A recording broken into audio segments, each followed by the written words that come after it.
Bismillahirrahmanirrahim. Assalamualaikum warahmatullahi wabarakatuh. Selamat pagi Prof. Imam, selamat pagi teman-teman. Kami dari kelompok 11, saya Alif Nur Sukma Putra dan Mbak Dina Rizka Lestari akan mempresentasikan metode penelitian kualitatif bab pengumpulan data kualitatif.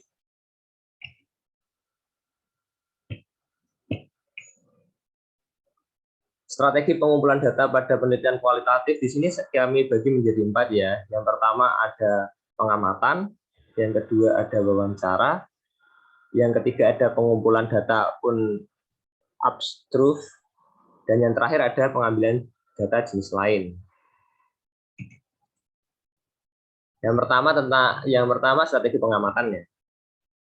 Tujuan pengumpulan data dengan cara pengamatan sendiri itu untuk memahami budaya, tempat, dan fenomena sosial dari sudut pandang partisipan.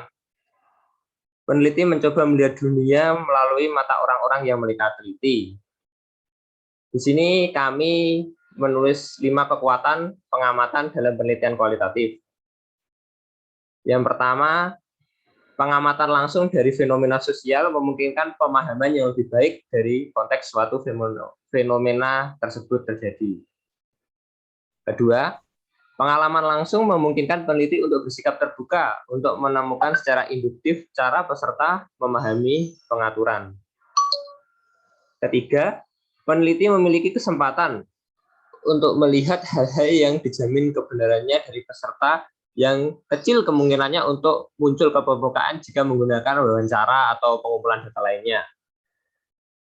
Keempat, peneliti dapat mempelajari informasi sensitif dalam pengaturan yang mungkin enggan diutarakan oleh informan dalam wawancara. Kelima dan yang terakhir, mendekatkan diri dengan fenomena sosial memungkinkan peneliti untuk menambah pengalamannya sendiri dalam menganalisis suatu peristiwa.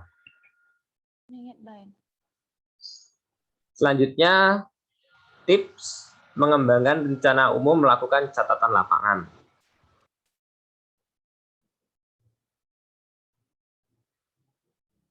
Data pokok yang dihasilkan melalui pengamatan yang berupa catatan lapangan itu peneliti perlu membuat catatan yang mereka amati ya.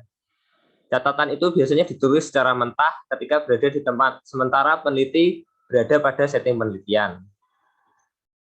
Catatan mentah itu tadi kadang berupa deskripsi konteks, tindakan, dan percakapan yang ditulis detail mungkin. Catatan mentah itu tadi bisa diubah menjadi protokol penelitian melalui proses pengisian dari catatan asli.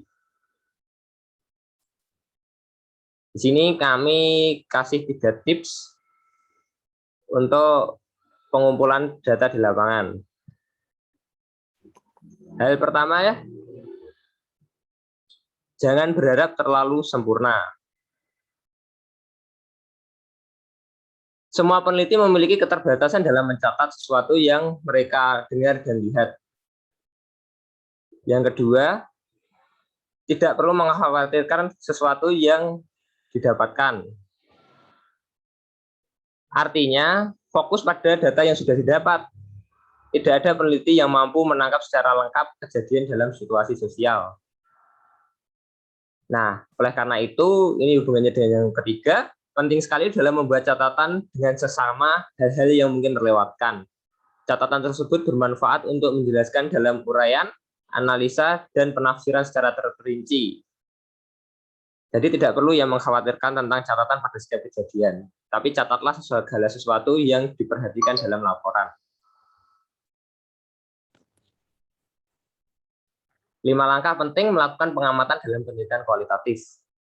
Pada proses pengumpulan data, peneliti seharusnya kembali ke pertanyaan untuk menjaga seberapa pengamatan itu seberapa fokus pada jalurnya. Di sini kami memberi 5 langkah penting dalam melakukan pengamatan dalam penelitian kualitatif. Pertama, menulis data mentah di lapangan. Hal pertama yang harus diputuskan adalah catatan yang akan ditulis. Beberapa peneliti menggunakan buku catatan kecil. Ada peneliti yang lain juga menggunakan laptop karena percaya laptop bisa merekam data yang akurat. Akan tetapi, peneliti berhak mencatat dalam media apa saja yang mereka anggap tepat. Kedua, mengisi protokol penelitian. sesaat setelah meninggalkan lapangan, peneliti harus merangkum catatan lapangan ke dalam protokol penelitian. Waktu itu adalah waktu yang tepat untuk mengisi rincian ketika peneliti tidak punya waktu untuk mencatat selama pengamatan. Disarankan untuk mengisi catatan lapangan dengan mengetikkan protokol ke dalam program pengolahan kita. Ketiga, bracketing. Istilah bracketing dalam penelitian kualitatif diartikan sebagai penggambaran strategi khusus untuk memisahkan tayangan, perasaan, dan interpretasi awal, serta deskripsi selama pengumpulan data berlangsung. Keempat, menjaga jurnal penelitian. Peneliti dilatih untuk mempertahankan jurnal penelitian lapangan untuk melacak sisi pribadi dari pengalaman penelitian mereka. Jurnal penelitian mereka berisi ide-ide, kesalahan, kebingungan, terobosan, dan masalah yang timbul selama terjun di lapangan. Kelima dan yang terakhir, paham saatnya berhenti. Pengumpulan data pengamatan menyerap tenaga serta waktu yang tidak sedikit. Dibutuhkan energi dan konsentrasi untuk berada di lapangan, untuk mencatat, mengisi catatan, mengisi protokol, berkomitmen serta disiplin untuk menjaga dengan jurnal penelitian. Waktu yang dibutuhkan tergantung pada kebutuhan peneliti. Selanjutnya silakan Mbak Dina. Baiklah, sebelum saya melanjutkan, saya meminta maaf tidak dapat menampilkan video diri karena sinyal di daerah saya jelek. Baiklah, saya akan melanjutkan topik pembahasan mengenai wawancara kualitatif. Biasanya, kita ketahui ada dua jenis wawancara kualitatif, yaitu wawancara formal dan wawancara informal. Wawancara formal adalah wawancara yang dilakukan secara terstruktur. Peneliti menyusun rangkaian pertanyaan apa saja yang akan disampaikan kepada informan. Peneliti juga mempersiapkan alat rekam, baik audio maupun video, yang nantinya akan digunakan secara tersembunyi agar tidak diketahui oleh informan. Yang kedua, wawancara informal. Biasanya dilakukan tanpa persiapan. Pertanyaannya biasanya tidak terstruktur, mengajukan pertanyaan secara spontan atau menanyakan apa yang ada di pikiran peneliti mengenai topik penelitiannya ketika sudah berada di lapangan. Wawancara jenis ini juga tidak menggunakan alat perekam baik audio maupun video. Peneliti hanya merekam di dalam pikirannya mengenai jawaban yang telah dipaparkan oleh informan. Sehingga wawancara informal ini memiliki banyak kekurangan. Proses wawancara yang perlu kita lakukan adalah memilih jenis wawancara yang akan dilakukan dengan didasarkan pada tujuan penelitian, pertanyaan penelitian dan kelayakannya. Wawasan peneliti dalam memaknai perspektif peserta atau informan merupakan kekuatan dari wawancara itu sendiri. Pengolahan data wawancara dilakukan dengan beberapa tahap. Yang pertama, peneliti mempersiapkan pedoman proses wawancara. Biasanya membuat catatan teknis nonverbal, di mana catatan ini dapat membantu peneliti mengingat poin-poin penting yang perlu dipertanyakan dan mencatat kejadian-kejadian yang tidak terduga.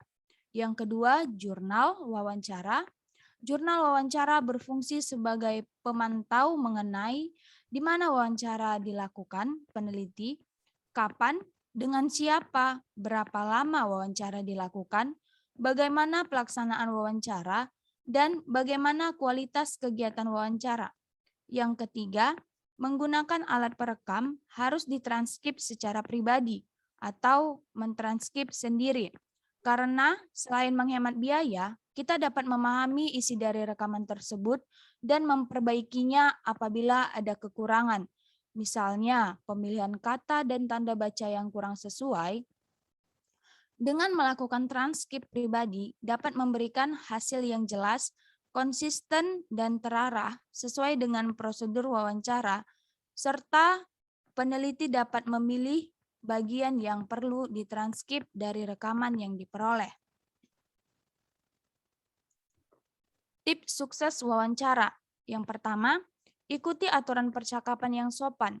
Ketika berkomunikasi dengan informan, peneliti harus memperhatikan sopan santun dalam berkomunikasi.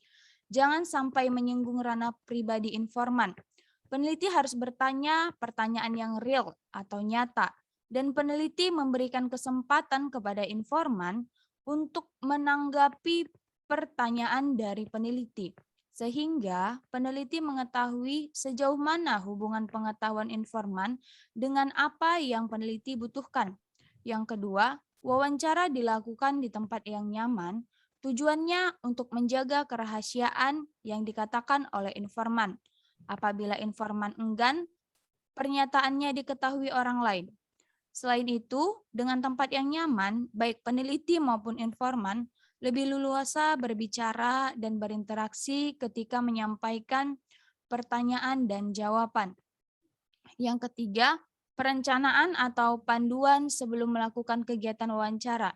Ini merupakan konsep yang penting digunakan sehingga apabila ada poin-poin penting yang perlu dipertanyakan, tidak terlupakan. Yang keempat, belajar bagaimana mendengarkan dengan baik. Hal ini dapat membimbing peneliti untuk sedikit berbicara dan lebih banyak mendengarkan. Peneliti harus memiliki sikap kreatif di mana peneliti mampu membuat informan berbicara lebih efektif daripada peneliti itu sendiri agar informasi yang diperoleh maksimal. Yang kelima, memahami informan. Hal ini perlu dan penting untuk diperhatikan. Sebelum mewawancarai informan, peneliti harus melihat latar budaya, sosial, dan pekerjaan dari informan agar dapat menyesuaikan diri. Ketika wawancara berlangsung, peneliti juga dapat memahami informan dengan mendengarkan informan dengan cara memberikan sinyal bahwa peneliti berminat atau menerima jawaban informan, serta bersedia menjawab pertanyaan dari informan. Yang keenam, mengundang informan untuk membantu peneliti menjadi peneliti yang baik.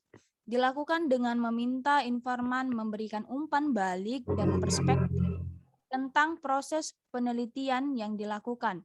Misalnya dengan cara meminta saran dan masukan dari informan. Yang ketujuh, mentranskrip wawancara secepatnya di mana hasil wawancara yang berhubungan dengan poin-poin penting penelitian harus segera ditulis atau ditranskrip. Selanjutnya,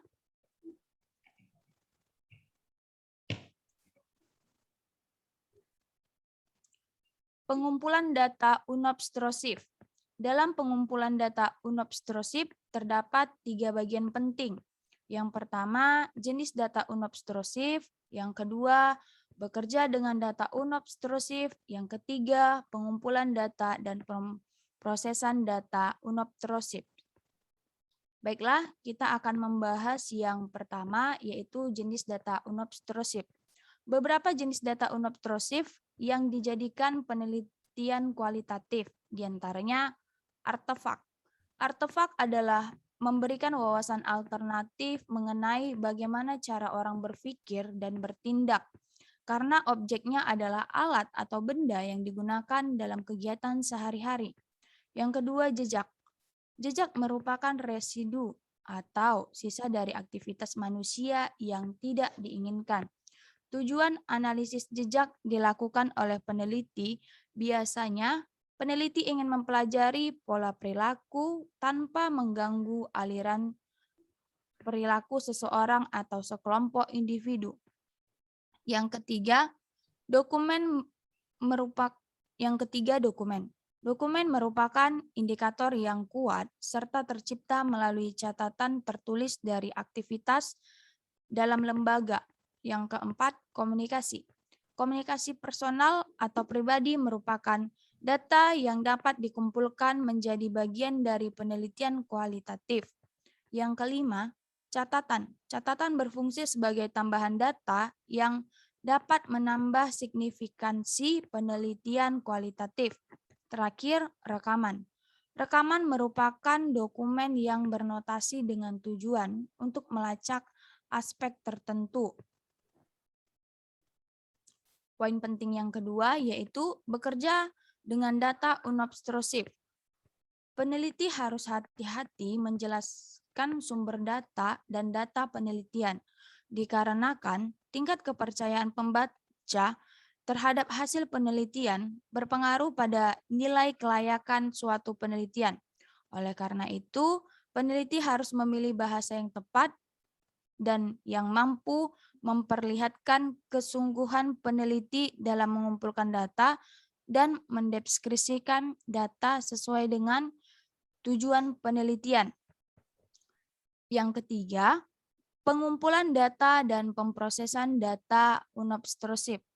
Pengumpulan data dan pemrosesan data unobstrusif melalui pengarsipan dengan cara mengumpulkan data-data khusus yang akan diteliti, misalnya dokumen, catatan, foto, dan komunikasi pribadi antara peneliti dan narasumber. Peneliti juga dapat berkonsultasi dengan sumber khusus atau sumber ahli untuk memandu jalannya penelitian. Biasanya, peneliti melakukan penelitian pengarsipan bertujuan untuk mengetahui dan memeriksa sejarah kemudian dianalisis. Selanjutnya,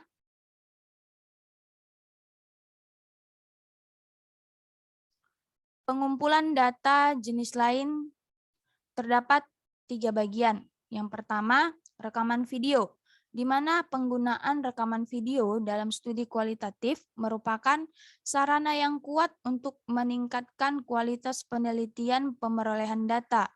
Penggunaan video biasanya dalam penelitian antropologi visual, sosiologi visual, dan genre lain. Dikarenakan fotografi, film, video, dan media visual lainnya dapat berfungsi mendokumentasikan perilaku sosial yang lebih rinci dan dapat menceritakan ringkasan peristiwa yang terjadi. Dengan menggunakan rekaman video, peneliti dapat memperoleh hasil transkrip yang sangat rinci yang dapat melengkapi observasi, wawancara, dan pengumpulan data. Yang kedua, wawancara kelompok terfokus bertujuan menciptakan percakapan yang memungkinkan peneliti mengeksploitasi topik secara mendalam. Wawancara ini digunakan untuk menindaklanjuti pengamatan atau individu yang diwawancarai. Identifikasi kelompok dilakukan dengan memahami karakteristik dari informan, misalnya jenis kelamin, usia, ras, status sosial, dan ekonomi. Terakhir, menggunakan jurnal partisipan sebagai data. Jurnal partisipan adalah data strategi penelitian dengan mengembangkannya ke dalam penelitian dengan cara partisipan memberikan catatan tertulis dari pengalaman dan proses ketika menjadi informan dalam sebuah penelitian. Selanjutnya,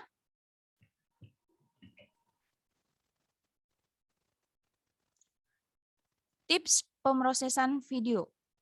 Yang pertama, membuat keputusan yang mendasar tentang video pada desain penelitian.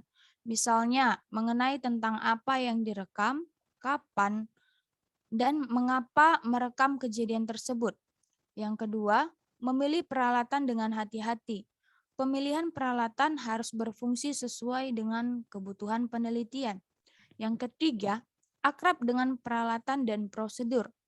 Peneliti dan teknisi harus berlatih menggunakan peralatan yang akan dipakai di lapangan dengan cara mempraktekkan atau menggunakan alatnya terlebih dahulu. Tujuannya memastikan alat berfungsi dengan baik dan benar. Yang keempat, membangun waktu bagi peserta untuk membiasakan diri menggunakan rekaman, agar peneliti dan informan tidak grogi, mampu menyesuaikan diri, dan tetap merasa nyaman meski di depan kamera. Yang kelima, jauhkan gerakan dan percakapan untuk minimum, sementara dalam mengatur penelitian. Yang terakhir, membuat sistem untuk melacak apa yang telah direkam. Selanjutnya,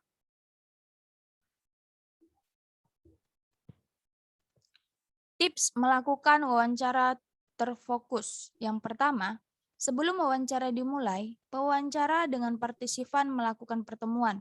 Misalnya dengan ngobrol santai, membicarakan hal-hal di luar penelitian, namun tetap memperhatikan waktu. Yang kedua, berikan gambaran singkat kepada partisipan mengenai penelitian.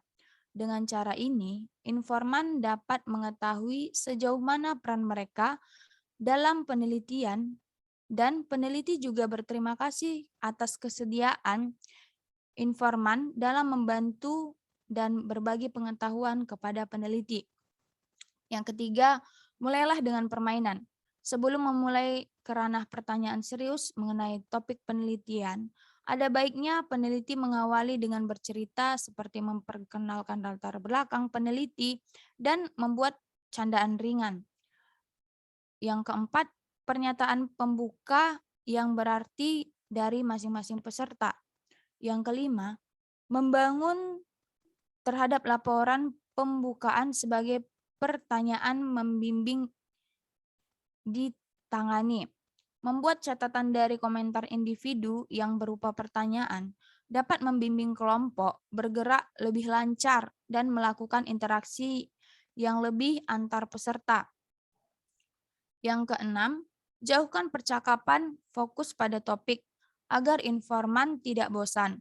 Peneliti perlu kreatif dalam memilih bahasa yang tepat dan dapat menanyakan hal yang sedikit berbeda dari topik penelitian, namun masih tetap dalam ruang lingkup topik tersebut. Yang ketujuh, mendorong peserta untuk memberikan contoh-contoh spesifik dan penggunaan. Yang kedelapan, memantau dan menyeimbangkan partisipan. Terakhir, berikan penutup untuk sesi. Dalam bagian ini, peneliti harus mengucapkan terima kasih kepada informan dan mengatakan bahwa peran mereka dalam proses penelitian sangat penting. Baiklah. Ya, terima kasih Mbak Dina. Sekian presentasi dari kelompok 11. Ini sumber rujukan yang kita gunakan. Mohon teman-teman jika ada tanggapan atau pertanyaan silahkan menulis di kolom komentar. Terima kasih Mbak Dina. Kurang lebihnya kami mohon maaf. Wassalamualaikum warahmatullahi wabarakatuh.